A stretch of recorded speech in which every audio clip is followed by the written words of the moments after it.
Siyempre, aware naman po kayo na may boyfriend naman ako, ganun. Na may boyfriend? May boyfriend. May boyfriend ka?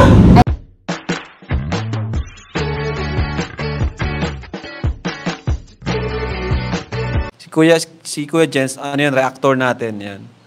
Official reactor. Hello mga kalingap! Welcome back sa aking YouTube channel, This is Kuya Jens. So kung bago ka lang sa aking YouTube channel, huwag pong kalimutan mag-subscribe at click the bell button para lagi kang updated sa ating mabago upload na video. At huwag po natin kalimutan suportahan ng Butim Kalingap sa panguna ni Kuya Val Santos Matubang, Ate Edna Vlog at syempre Kalingap Rob.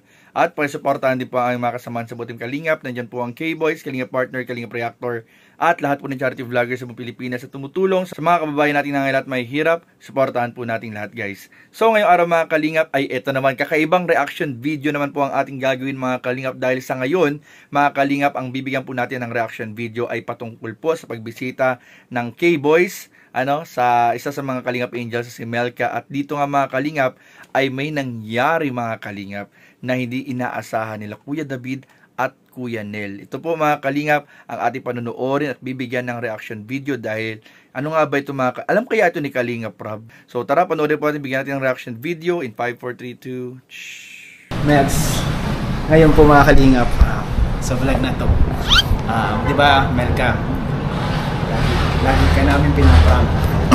Lagi ka namin napaprank, di ba?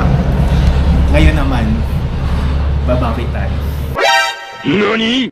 Babawi tayo sa kanila. Sila naman yung ipaprank natin.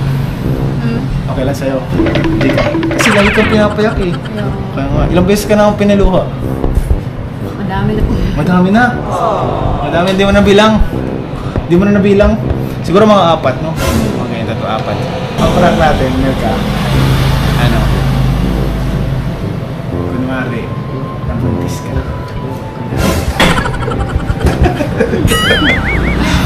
Jika. G. Pero wala tayong proof. Hindi, sabihin mo na siguro, 2 months pa lang yun, para 3 weeks ka na. Oo, mga ganyan. Kakaalam mo lang, nalaman mo pa lang. Kumusta, Mel? So yun mga kalingap, kasama na po natin ngayon si Melka, and binisita namin siya.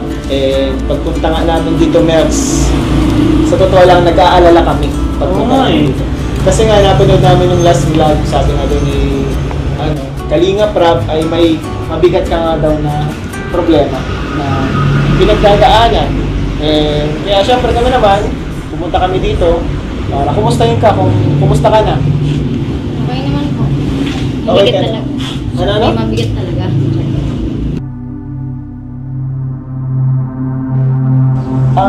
Anong mahirap sabihin? Kasi po na itong mga nakaraan, hindi talaga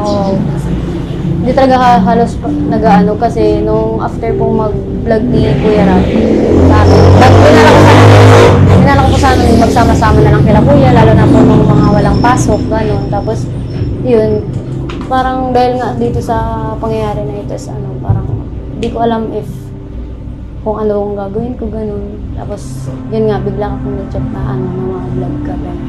Ngayon, parang na-curious ako sa pinagdadaanan. Ano ba yung parang medyo malabo kasi sa amin, hindi malinaw yung sinasabi. Kasi parang alam ko syempre pag narinig niyo itong narinig niyo itong kwento na to is parang hindi, magtataka kayo, tapos parang maninibago kayo sa part na yun. Parang hindi niyo aakalain kasi kahit ako di ko rin akalain ko sa sarili ko kasi. Tumama ka sa loto? Hindi ba masaya?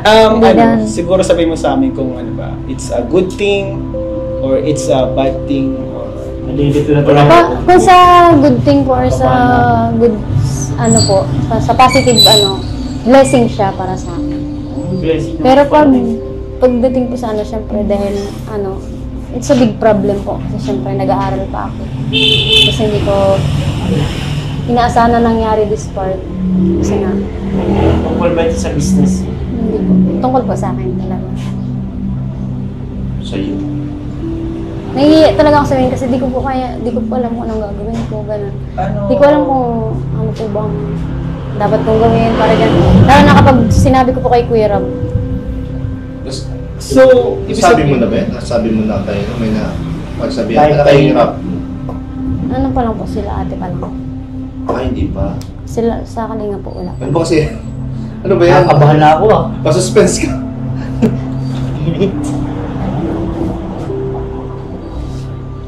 Ang hirap sabihin kasi.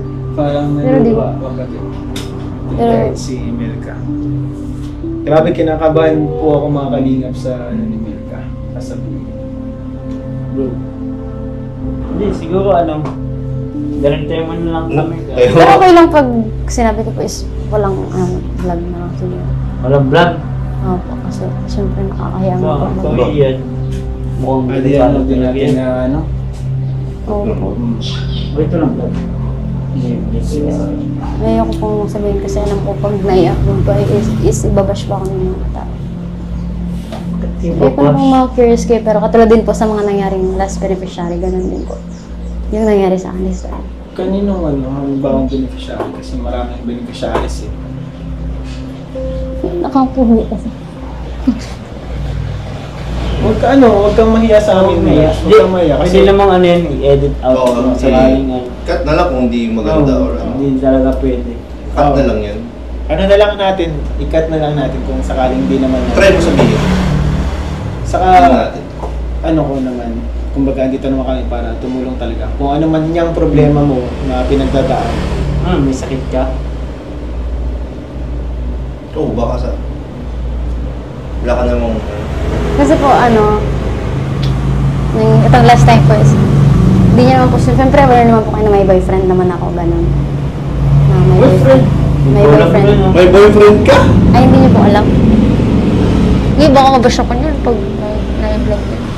Ngayon ko lang nalaman. Oo nga. Sabi mo wala. Yung totoo po, meron talaga po. Tapos yun nga, di namin inaasahan. Pero siguro pag nagpa-check up talaga ako, dun kikita kong may na. Like, kasi meron pong nangyari. So ayun nga mga kalingap, at napanood nga po natin yung prank. Ito po mga kalingap ay prank lamang ni Kalingap Ian at Melka kila Kuya David at Kuya Nel, mga kalingap, dahil madalas nga napaprank po si Melka, but this time sila naman po ang nagprank sa ilan sa mga kasama natin sa K-Boys. So ito mga kalingap, kung gusto niyo po mapanood yung reaction po ng nila Kuya David at ni Kuya Nel sa balita po sa prank nila Melka at ni Kalingap Ian, panoorin po ninyo sa second channel Kalingap Tahanan, at panoorin po ninyo mga kalingap, ano ba naging reaction dito nila Kuya David at Kuya Nel nung nalaman nila kung ano yung pinagtapat ni Melka pero prank lang pala, at ano ang kanilang naging reaksyon nang malaman nilang prank lang ito. So, panoorin po ninyo mga kalingap. Siyempre, supportahan po ninyo lahat ng upload sa main channel ni Kalingap Rob, second channel sa Kalingap Tahanan, at sa third channel niya, Rob Matubang, mga kalingap, sa kanyang personal channel po mga kalingap. So, ayun po, at pakisuportahan din po siyempre mga kalingap ang channel ni Kuya Val, ni Ate Edna, at ng buong kasama po natin sa Team Kalingap. Maraming pong salamat. So, yun lamang po, at maraming pong salamat sa panunood. Please don't forget to like, comment, share, and subscribe sa ating mga video. Maraming pong salamat. God bless. Bye-bye.